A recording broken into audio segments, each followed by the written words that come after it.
Assalamualaikum warahmatullahi wabarakatuh. Saya Hadriani, NIM 230110600008 dari Prodi Pengembangan Masyarakat Islam Fakultas Dakwah dan Komunikasi.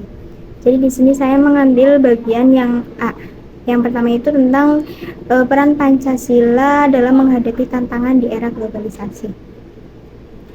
Pancasila berperan penting dalam menghadapi tantangan di era globalisasi dengan mempertahankan nilai-nilai kearifan lokal yang bisa mengikis pengaruh negatif. Sebagai identitas nasional, Pancasila memperkuat rasa persatuan dan kesatuan bangsa dalam menghadapi arus globalisasi yang dapat mengikis nasionalisme. Pancasila juga menyediakan kerangka etika yang kuat untuk mengatasi tantangan global dalam bidang politik, ekonomi, dan sosial.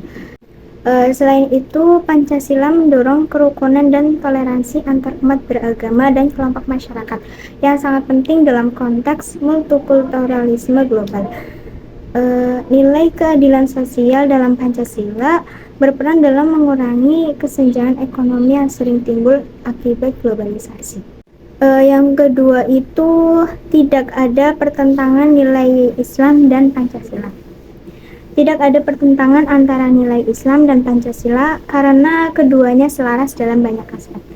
Yang sila pertama itu ada ketuhanan yang Maha Esa, sejalan dengan ajaran Islam tentang keesaan Tuhan, yaitu Tauhid. Islam sangat menghargai nilai kemanusiaan yang tercermin dalam sila kedua Pancasila, yaitu kemanusiaan yang adil dan beradab. Prinsip keadilan sosial dalam Pancasila juga sesuai dengan ajaran Islam yang mendorong pemerataan kesejahteraan dan keadilan bagi semua. Selain itu, Islam mengajarkan pentingnya persatuan umat manusia yang menjadi salah satu sila dalam Pancasila.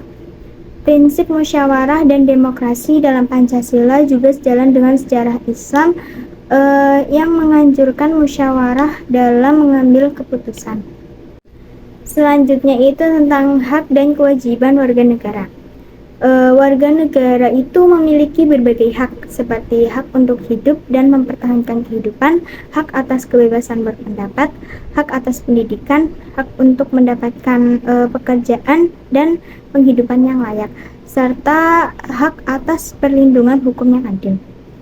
Di sisi lain, warga negara juga memiliki kewajiban seperti mematuhi hukum dan peraturan yang berlaku, menghormati hak asasi orang lain, membayar pajak dan kewajiban negara lainnya, membela negara jika diperlukan, dan berpartisipasi dalam pembangunan nasional. Yang terakhir itu tentang HAM dan komitmen penegakannya. Hak asasi manusia atau yang biasa disingkat dengan HAM adalah hak yang melekat pada setiap individu sebagai manusia yang harus dilindungi serta dihormati oleh negara dan sesama warga negara.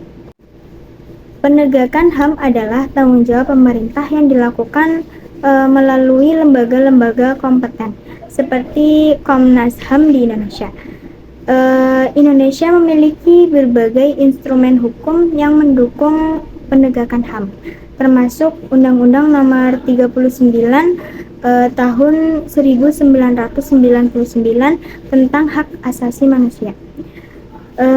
Masyarakat juga berperan aktif dalam menegakkan HAM dengan mengawasi dan melaporkan pelanggaran HAM. Selain itu, Indonesia berkomitmen terhadap berbagai konvensi internasional tentang HAM.